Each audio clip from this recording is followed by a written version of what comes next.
Hello out there. Welcome to Gardening with the Landscape Connection. I am Michelle. I live in Northern Illinois, Zone 5. I am getting ready to break out into a happy dance because we are going to get out here and plant some seeds. I have been waiting for weeks for spring to finally kick in, and it's here. It has arrived. So again, I am in Northern Illinois, Zone 5. I own a garden center, and we are actually on the east side of my property where I have 21 raised garden beds that the neighborhood gardens in. I garden in about 12 of them. And today we're going to plant some lettuce and then some root crops as well. And what we're going to do is we are going to succession plant. And what that means is I'm going to plant one row, just one 4-foot row of everything that I want to get in the ground. I'm going to wait 2 weeks and then I'm going to plant them all over again. So that way I don't have so much stuff coming up all at once. I can't possibly keep up with harvesting and or eat it all. I do give a lot of my food away, but I do want to grow enough for Glenn and I to be able to eat.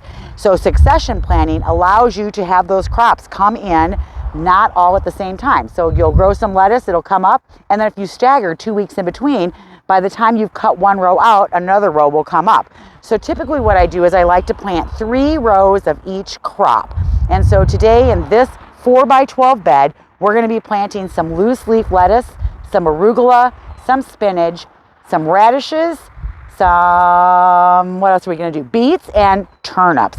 Now I'm going to do carrots, but I'm actually going to do the carrots in the raised beds over on my back deck because it's got this brand new great loose soil in it, and the carrots will do fabulous over there.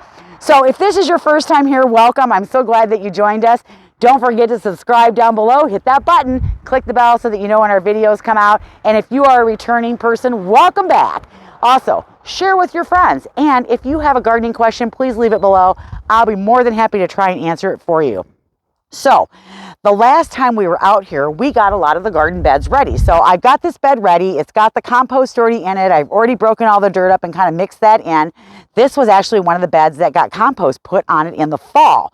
So the only thing I need to do now to get my bed ready is I am going to add some of the Biotone starter fertilizer. Now this is a little 4-pound bag, and I'm probably going to use this whole bag in this bed, and then I'm just going to mix it in. So what I'm going to do is I'm just going to take it and I'm going to sprinkle it in throughout the whole bed, and then I'm going to use my little Reiki hoe to mix that in. So just the one bag. I'm sure you can buy these in bigger bags. Sometimes it's just convenient if I'm doing one bed at a time to just get this starter fertilizer on here. I love this. It's got great organic properties. It's got I can't even say it. It's got that stuff in it right there. Can you see that? So I don't know. I just know that I get good results with it and I love it. So I'm going to use it. So I'm going to go ahead and mix this in, and then I'll get my seed packets ready and we'll start planting. So the first thing I'm going to do is I am going to put my gloves on, because whenever you're using a chemical, whether it's organic or not, you really should put gloves on to protect your skin. Okay, so I've got my little hand hoe here. I've got the hoe on one side and the tines on the other. My favorite garden tool because it works perfect to mix things into the soil. Check it out, I got a microphone. So now I can walk all the way down here and you can hear me. How cool is that? So I'm going to mix this all in. I'm using the tine end of my little hand hoe here. And I'm going to go around to the other side. All right, and just mix this little piece up right here. Mix that right in. Oh, now I have nice, what I like to call chocolate cake. Nice. Okay. Now, let's get ready to plant. Okay, couple more things that we need to do before we get started. One is, you can see here, I made this little string line right here. I made it out of 2 bamboo poles, and then I just ran some string in between. And the reason that I do that is because I am notorious for going crooked. So this helps me keep a straight line. I plant this way because pretty much everything in this bed that I'm planting is going to be about the same height. I don't have anything that's going to be taller. If I had mixed items in this bed and some of them were taller, I would make sure that I planted those all along the north side. My beds are situated east to west. The sun comes up over here and it travels this way, so that way it gets the maximum amount of sun. The other thing I did was I put a rain gauge in here. Isn't that pretty? It actually came in with some garden goods that came in, and one of the welds was broke on it. So I was like, nah, I'm just going to put that out in the garden bed. So that way I can see how much rain I'm getting with the rain gauge, and I'll know if I need to supplemental water, and it'll give me a good gauge, because sometimes it'll rain really super hard and you think you're getting a lot of rain and you really didn't get very much. So I like to have that out here so that I can get a good gauge on how much rain we got. The other thing I did was I do have a soil thermometer in here, and as I said in the last video, we really want our temperatures to be around 50 to 60 degrees. And right now, oh, I'm right at 50. That is awesome. So I've taken my thermometer here and getting my temperature, so I'm going to put that back in my pocket. And then the other tool that I like to use, I'm telling you, this is one of my most versatile tools. I like to use my little weeder here with the serrated edge, but it makes a nice furrow. So I can use this to make the furrows for the lines that I want to plant in. And then the other thing I did was I did kind of smooth the bed out after I hoed it up. I just took the other end of the hoe and I kind of smoothed it out a little bit. So the next thing I'm going to do is I'm going to get my tags ready so that way I can put my tags in place, and then I'm going to get all my seed packets and we'll talk about what it is that I'm going to plant. Okay, here we go. I got my little bag to kneel on because it is kind of muddy. All right, so what are we going to plant? We are going to plant pak choi. These are the ones that were the total fail that I tried to start from seed. So we're going to try it again in the ground. We are going to plant the salad bowl lettuce, some of the burpee rhubarb Swiss chard, a purple top white globe turnip. This one is a cherry bell radish. And you can see some of these packets are open because I used some of these seeds last year. And I'm sorry, seeds don't go bad. They just don't. They might not have as high of a germination rate every year, but they're still viable, good seeds. All right, then we're going to do the spinach salad sensation hybrid. We're going to do a rocket arugula. I'm going to do the loose leaf blend lettuce. Then I'm going to try these Tom Thumbs. I think these are just so cute, these little Tom Thumbs. And then I'm going to do a Corianta hybrid spinach. I've never grown this one before, so I thought I'd try it. So I'm going to plant up half the bed. Now, the reason I love doing it this way is because I'm going to have diversity in the bed. If I were to plant all the lettuce, like lettuce, I think it's easier for the bugs to find, because I just think that interplanting different things throughout the bed and moving things around into different beds and having that interplanting strategy for me seems to work better, especially when you want to garden organically. It just works better to not have as many pests in the way. So all of this here, they all have different times that they come to harvest. And what I do on my tag is I put the little, what the item is, and this is the lettuce salad bowl. And then on the other side of it, I write how many days it takes to come to fruition. So 45 days. So that way, when I come out here, I know what I'm looking for as far as harvesting. And so what I did was I made sure, like when this spinach goes in, it takes 55 days to harvest. This one takes 40. So there's about 15 days in between. So I'm still not going to be harvesting all of the spinach at the same time. So what I did was I just put my little rods in the ground here. These are just cheap bamboo poles, and I just use them as a guide. I just tied string onto them, and then what I'm going to do is I'll just read the packet to tell me how deep I need to plant the seeds, and then I'll just use this to make my little line. Okay, and this is some straw that was left in from last year. Okay, so I'll just make my little furrow, and then I'm going to scatter my seeds. Now, some seeds are bigger than others, and you can drop them. Now, because some of my seeds are a year old, I am going to scatter and then thin as they come up. So hold on, and I'll get the camera in place so you can see what I'm going to do. Hello there. Okay, so here we go.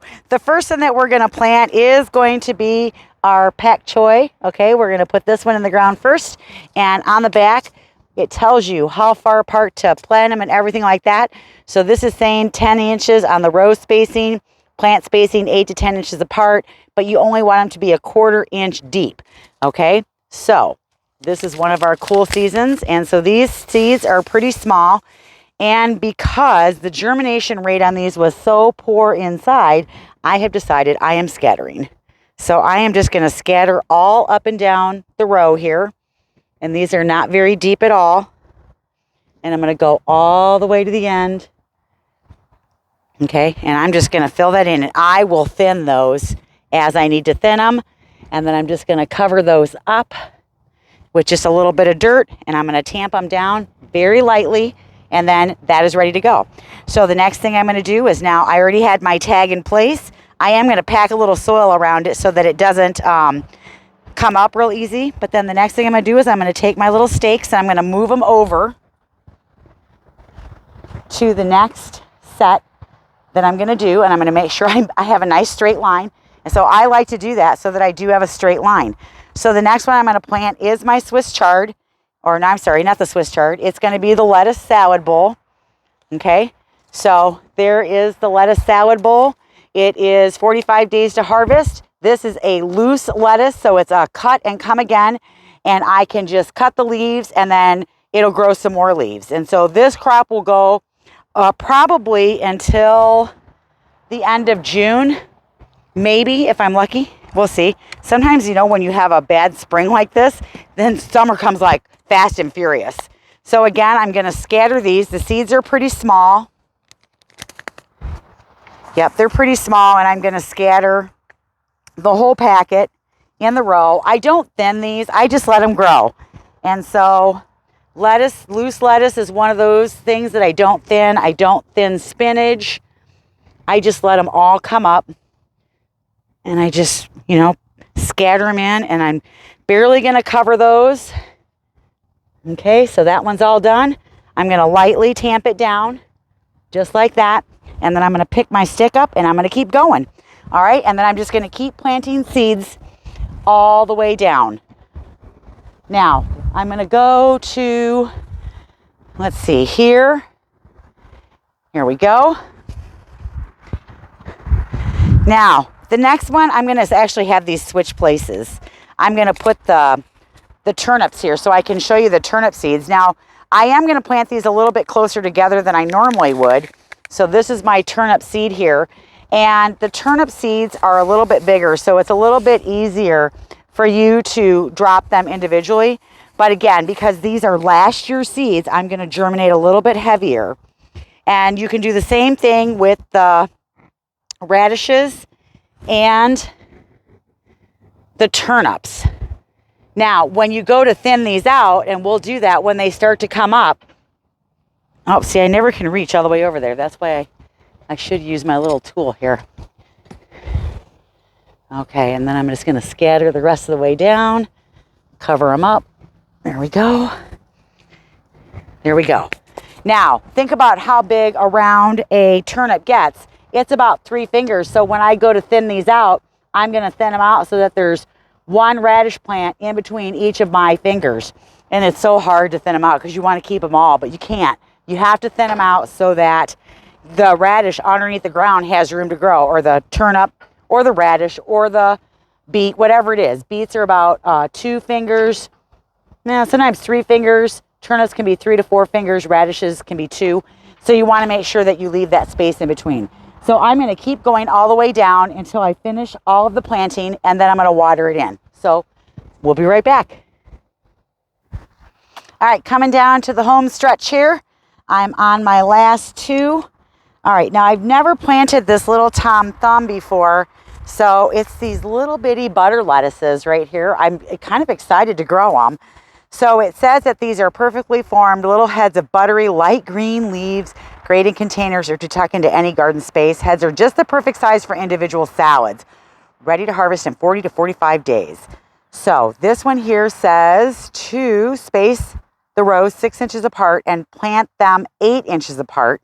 Barely cover them with the dirt, and they should germinate in 7 to 10 days, and they only get 8 to 10 inches high.